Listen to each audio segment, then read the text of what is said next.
Hi, welcome. I'm Chava, and thank you so much for your interest in this world of Chinese psychology and personality types. I'm going to tell you a little bit about the system that I use, its background, why I use it, how it works, and then in part two, we're going to get into your specific question. So I use a system which is called the heavenly stems and the earthly branches, and I'm not going to try and pronounce it in Chinese. And this is a system that was originally developed thousands of years ago for the purposes of agriculture, so that people would be able to predict how plants would grow in different years, how the weather would affect the crops, and then how the earth would react to the climate, and how the interaction between all of these things would enable the crops to grow, which is very, very important if you're, a subsistence farmer, and your survival depends on how well your crops grow. So this is a very, very finely tuned and very thoroughly explored system of analyzing what the different energies are in the world at any given point in time. After that, still well over 1,000 years ago, due to the Chinese understanding that anything that affects one part of the universe will affect another part of the universe. The microcosm is a reflection of the macrocosm. It was understood that the same system that you can use to describe how plants will react to different energies, you can use to describe how people and their bodies will react. And so it was used to say how people who were born in a certain year will tend to grow and develop, how they'll react to different stressors, to infections, how they'll heal from wounds. And it was used as a tool in medicine to be able to predict, both to predict how someone will react to insults to the physical body, as well as to assess whether something is normal. If someone is healing faster than you would normally expect or slower than you would normally expect, you can look and see, is this someone whose metabolism tends to be fast, whose whole physicality is supposed to be faster or slower than average, depending on when they were born. Someone who was born in a year where, for example, there wasn't expected to be a good year for a harvest, not a lot of crops were going to grow, might have a body that would develop more slowly and that would demand less resources in order to survive. Whereas someone who's born in a year where there should be a good harvest and where there should be a lot to eat might tend to develop faster and have more energy, just so that they can take advantage of the resources that are available. And so this understanding that the body can actually feel the same energetic influences that the crops do, that the ground does, that the climate does, and will react appropriately. And we can see in modern times, now that people are starting to look at epigenetics, how people's bodies will develop according to different strategies, really based on what the environment around them is. So children whose mothers didn't get enough to eat when they were in the womb will tend to grow more slowly, will tend to grow to adulthood more slowly and have slower metabolisms, and therefore their bodies are more likely to retain weight, and they're going to go through life really primed to take in everything they can and to hold on to it. So our bodies can react both to what is expected, like what should happen, as well as what does happen. And I'm sorry if the computer's shaking a little bit. I have a kitten here who just keeps running up on the desk, and if I put her out and I close the door, then it gets very loud. So hopefully she'll be quiet until I'm done. So later on, after we already started using the system, already started being in use for assessing different aspects of the human body, again, because of the understanding that humans are a holistic unit. Anything that affects the body will affect the mind, will affect the emotions, will affect the spirit, or whatever you want to call it.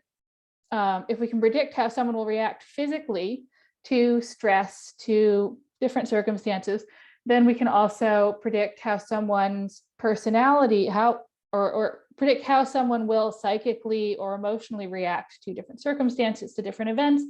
And how we react to things that happen in life is kind of like what you can call, or what I call, at least as I'm trying to translate this into modern Western concepts, our personality.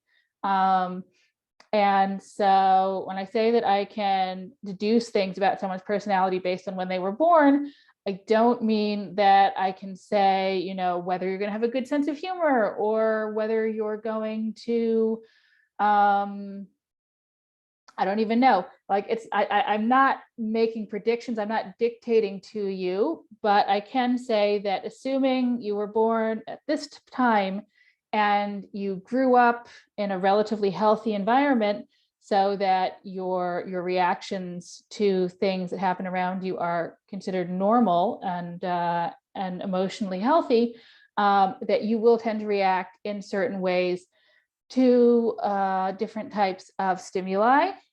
And we can also say what type of energy you really project out into the world when you're just being yourself and doing your thing. Because according to the theories behind this system, each person, when they're born, has to bring into the world with them the energy that the world needed at that point in time in order to help it stay in balance or come back to balance. Everything, humans, kittens, the weather, the universe, everything is always in motion and always changing, which means that we can never be in balance, that we can never achieve perfect balance. But we always strive to come back to as close to a balanced world as we can, so that we don't end up going too far astray and falling off the path. So every person, as they're born, brings into the world with them an energy that that the world needs at that time, and that energy is something that they're going to continue to give out throughout their life. And this is one of the reasons that it's so important, not just for us personally, but for the people around us and for the world, for the universe as a whole, that we be our true selves and that we live our true life.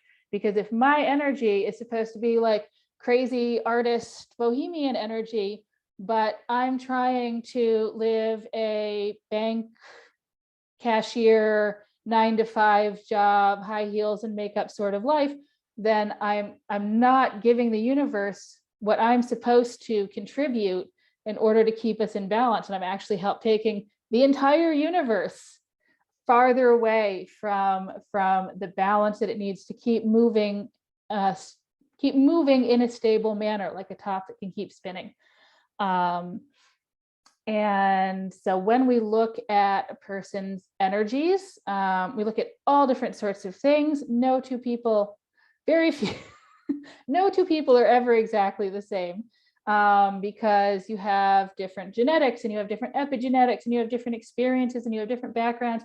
And even if you're born at the same time and in the same place, you're going to experience the world in a different manner.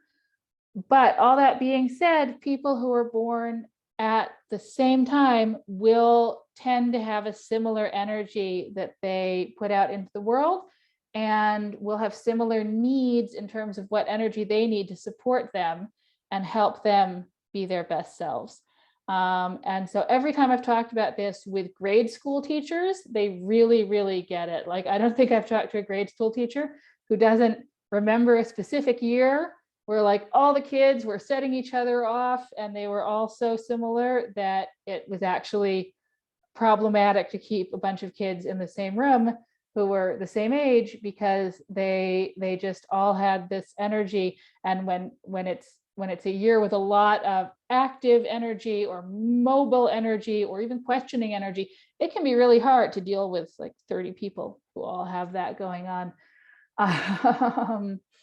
So in each person's energetic chart that just shows the different areas of their personality and what kind of energies they're working with, we're looking at three main things. There's a lot of different parts that go into the chart, but the three biggest things that we're going to talk about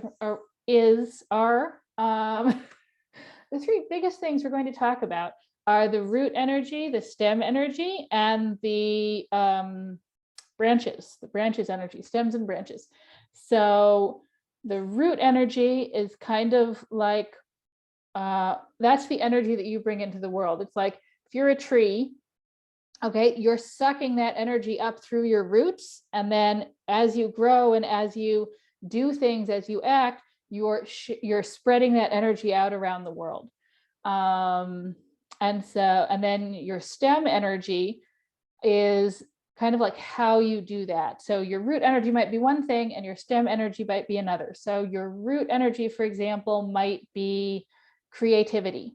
Okay, so that's what you have to bring to the world, is you have to bring new things, you have to create new things, you have to develop, you have to change. But then how you do that might be through connecting with other people or forming communities, or I'm trying to real quick run through my head and see what the other options are, what you can mix that energy with. It might be through actually listening and being present, like you allow creativity to come into the world by creating space for other people to do things in. And so when I talk about what your strengths are, or what you need to do in order to really be yourself, that's what I'm talking about, is the root and the stem energy and the combination between them.